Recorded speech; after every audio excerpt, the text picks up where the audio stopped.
तु कामा दधि गोप कन्या मुरारी पादार्पित चित्त वृत्ति। जब दही भी बेचने जाती सिर पे ना गोपियां रख करके, अब सोचो इतना वजन रहता है सिर के ऊपर गगरी का, उसके बाद भी गोपियों के चित्त में कौन चल रहा? बोले कृष्ण चल रहे हैं। और क्या होता जब वो दही अब देखो कोई बेचने जाएगा तो वही नाम लेकर बुलाएगा कि दही लो, दूध लो, मक्खन लो, यही तो कहेगा। लेकिन उनके चित्त में ऐसा चित्त चोर चिपका है कि वो क्या कहती हैं? दध्यातिकम मोह बसात में तत। बेचते समय क्या कह रही? कहती कृष्ण लो, दामोदर लो, माधव लो, कृष्ण लो, कन्हैया लो। बता तो चित्त में, इसलिए सबसे पहली भक्ति में क्या भगवान की इतना कीर्ति का स्मरण किया, भगवत लीला को करते करते देखते कि चित्त में चिपक गया। उसी तरह से जो शिव गण है ऐसे नहीं बन गए, शिव जी के गणों की आज भी पूजा सदैव मस्त। यदि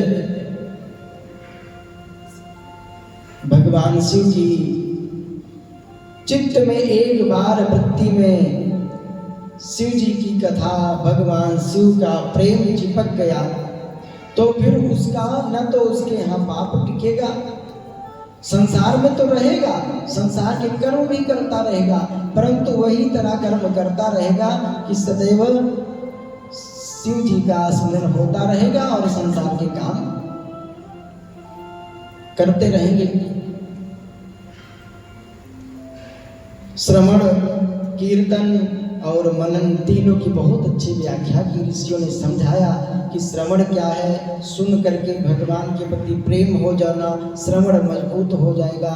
और उसके बाद श्रवण के बाद कीर्तन, फिर भगवान का कीर्तन हृदय से होने लगेगा, संसार का काम भी करते रहोगे। काम करते रहो, नाम जपते रहो। काम करते करते नाम जपते रहो। कौन कहता है कि छोड़ दो काम को? कौन कहता है कि छोड़ दो काम को? कौन कहता है कि छोड़ दो काम को? कौन कहता है कि छोड़ दो काम को? अच्छा है याद रखो अगर नाम को, अच्छा है याद रखो अगर नाम को। आते जाते हुए गुनगुनाया करो, आते जाते हुए गुनगुनाया करो। राम बोला करो, राम गाया करो, राम बोला करो, राम गाया करो। नाम बोला करो, नाम गाया करो, नाम बोला करो, नाम गाया करो। इस प्रकार भगवान शिव जी का श्री शिवाय नमस्तुभ्यम, यस्य मुखे, जिस मुख पे भगवान शिव जी के नाम श्री शिवाय नमस्तुभ्यम जिस मुख में बार बार आता रहता है, वो मुख ही तीर्थ समान हो जाता है, ऐसा लगता है। और यदि भाव से आप उसको देखेंगे, भाव से, तो आपको तीर्थ के दर्शन का पुण्य मिलेगा। जो जप रहा है उसको तो मिलेगा ही।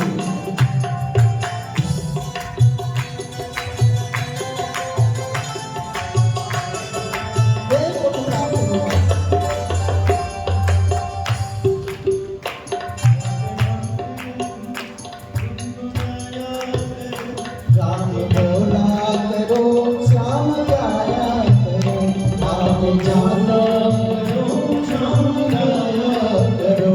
राम बोला करो, श्याम गाया। भवानी शंकर भगवान की, शिव महापुराण की। श्री शिवाय नमस्तुभ्यम नाम 3 बार इसी समय महादेव का उच्चारण कर लें, क्योंकि हमने कल कहा कि 3 बार नाम ले लेने से महादेव, तीसरी बार तो वो आपके ऊपर इतना प्रसन्न होते हैं कि क्या दे दूं। महादेव महादेव महादेव महादेव महादेव। इस प्रकार अब भगवान शिव की कथा सुन करके श्रवण मजबूत कर ले, फिर कीर्तन होने लगेगा, और कीर्तन होने लगेगा तो घर की काम भी करते रहोगे और अपना नाम जपते रहोगे। ये आपका कीर्तन मजबूत हो जाएगा, और फिर जो होगा तो मन का काम मिल जाएगा, और मन ही राम जो है वो काम पे लग जाएंगे। अब संसार की प्रवृत्ति में नहीं जाएंगे। अब वो क्या करेंगे, उन्हीं भगवान की लीलाओं का चिंतन होने लगेगा मन में। अब जब चिंतन होने लगेगा तो शरीर ही धर्म का साधन बन गया, यही यज्ञ बन गया। अब भोजन भी करोगे तो तुम ही निवेदित भोजन करही, तुम ही निवेदित भोजन करही, तुम ही निवेदित भोजन करही, तुम ही निवेदित भोजन करही, प्रभु प्रसाद पट भूषण धरही, प्रभु प्रसाद भूषण धरही, तुम ही निवेदित भोजन करही, तुम ही निवेदित भोजन करही, तुम ही निवेदित भोजन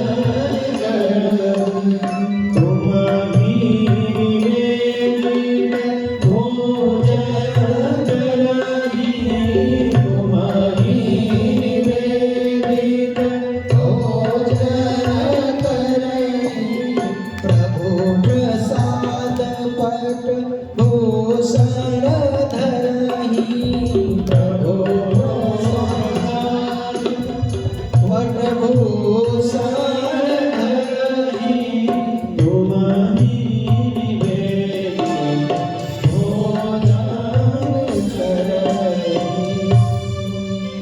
आपको निवेदित करके भोजन कर रहे हैं, भगवान को अर्पण करके प्रभु आपका है, और तुम्हें प्रभु प्रसाद पट भूषण धरी, आभूषण भूषण वस्त्र जो कुछ है प्रभु सब आपका ही प्रसाद है, आपका ही कृपा से सब प्राप्त है, वही हम धारण कर रहे हैं।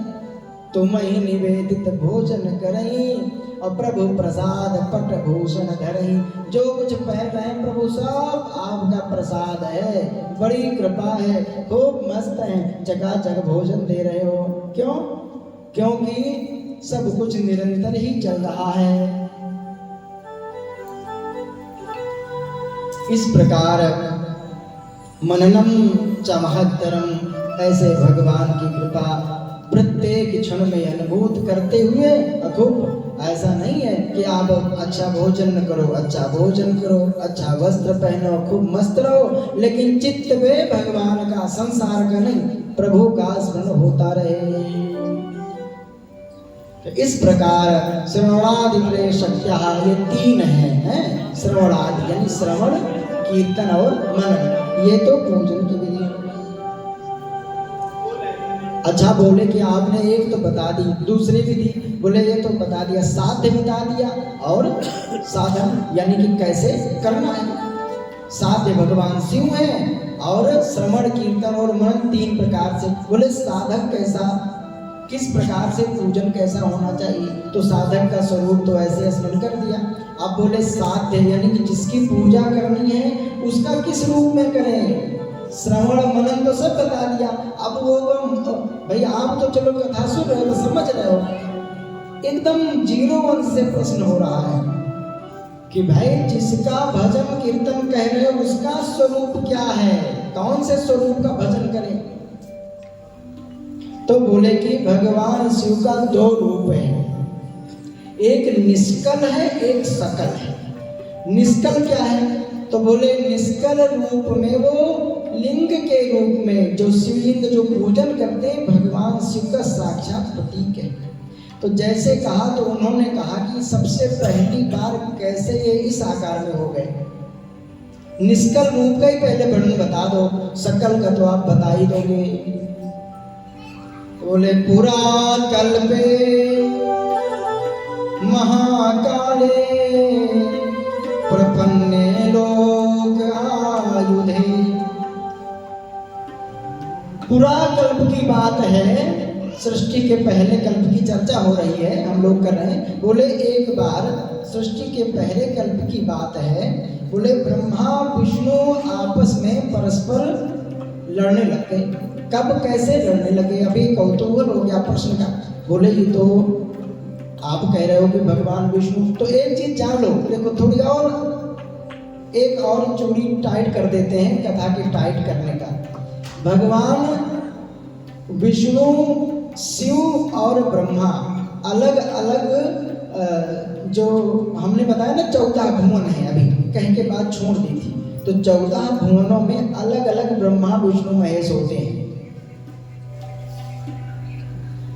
14 भुवनों में यानी अतल वितल सुतल तलातल रसातल महातल और पाताल, ये 7 नीचे, भू भुआ स्वा जना तपा महा और सत्यम, 7 ऊपर, ऐसे 14 भुवन की सृष्टि है। तो 14 भुवनों में अलग अलग ब्रह्मा विष्णु महेश पाए जाते हैं।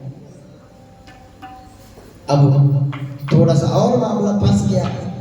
अब अलग अलग बोले आदि शिव जो हैं वो अपने अंश से इसी तरह से अलग अलग कल्पों में, शिव भी एक, ब्रह्मा विष्णु रुद्र नाम के 3 देव भी हैं, त्रिदेव हैं, और शिव नाम से वो अखंड यानी कि आदि देव भी वही हैं।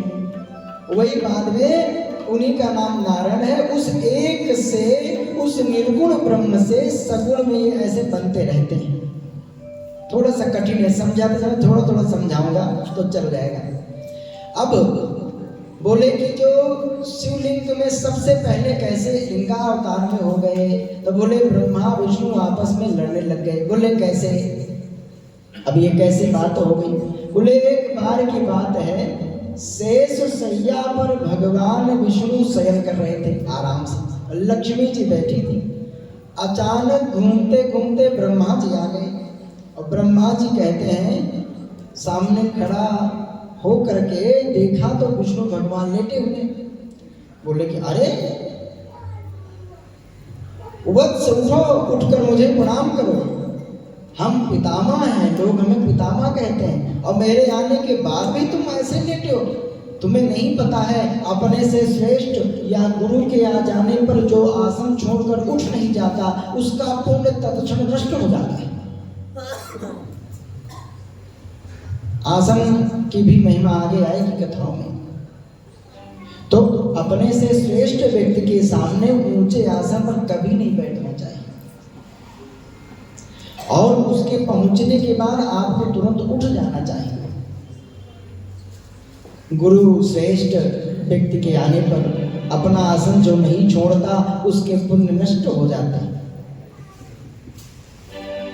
अरे नहीं उठ सकते हो, उठ के तो बैठ जाओ, नहीं प्रणाम करना तो उठ तो जाओ, तुम तो ऐसे लेटे हो, ऐसे लगता है कि तुम मुझे देख ही नहीं रहे हो। विष्णु भगवान ने कहा, लो हो गई बात, पैदा हमारे नाभि से हुए हो, नाभि कमल से, और जब नाभि से निकला कमल, कमल के ऊपर ब्रह्मा जी प्रकट हुए, तो बोले पैदा तो हमारे पुत्र के रूप में हो, और हमें कहते हो बाप को ही कहते उठ जाओ, मैं तो वत्स पिता हूं तुम्हारा, तुम ऐसी बात बोलकर मेरा अपमान कर रहे हो। ब्रह्मा जी ने अपने दूतों की तरफ देखा तो चेले साथ में थे। बोले कितने हैं इनके पास, तो बोले थोड़े ही हैं। अब बोले भिड़ जाओ। अब उनके जो चेले आएंगे, अब इधर से इधर, अब चेलों का युद्ध चालू। बोले गिनती के कुछ है तो भिड़ जाओ। अब भिड़ गए। अब ये लड़ाई अभी तक तो चेलों में थी, यानी सुरक्षा कर्मियों में थी। अब ये झगड़ा जब सुरक्षा कर्मी में नहीं खत्म हो तो आपस में भी दोनों फिर से लड़ने लग गए। अब आपस में अब माहेश्वर अस्त्र का प्रयोग विष्णु जी ने, ब्रह्मा जी ने प्रस्तुत्यास्त्र का प्रयोग किया। जब ये अस्त्र तो ऋषि लोग कहने लगे महाराज सृष्टि खत्म हो जाएगी, अभी नई सृष्टि बनी है, ये पृथ्वी पूरी आकाश में और अग्नि के गोष्ठ में चली जाएगी, सब चल जाएगा। तो देवताओं ने, ऋषियों ने शिव जी से प्रार्थना की। शिव जी अनंत लोक कैलाश पर विराजमान थे।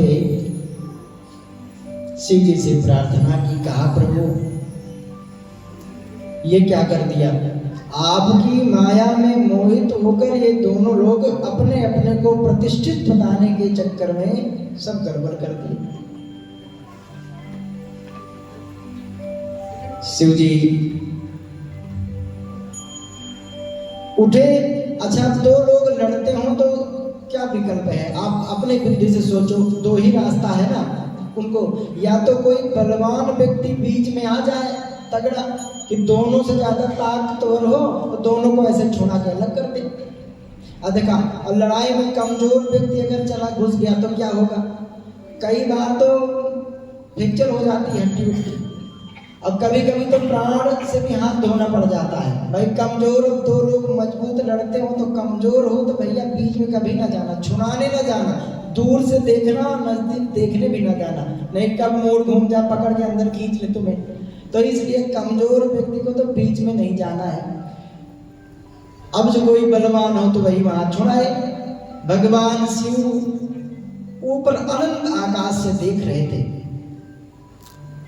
जब देखा कि ये दोनों लोग एक दूसरे पर प्राणास्त्र यानी प्राण घातक अस्त्र का प्रयोग करने चल रहे हैं, तो बीच में एक ज्वलंत अग्नि सदृश चमक, करोड़ों सूर्य के बराबर चमकती एक बीच में लिंग प्रकट हो गया। लिंग का अवतार, वो लिंगावतार भगवान की जय। अब देखा दोनों लोगों ने कहा, लो हम लोग अच्छे से लड़ रहे थे, ये बीच में कौन आ गया तीसरा, और कोई कमजोर भी कोई नई चीज है उन्होंने कहा। और इतना खंभ के रूप में बहुत ऊंचा था कि उसका अंत और आदि का पता नहीं। ब्रह्मा जी ने कहा एक काम करो, लड़ाई बंद हो गई। अब कभी सुना है आपने, जो लोग लड़ रहे थे कोई छुड़ाने गया तो दोनों मिलकर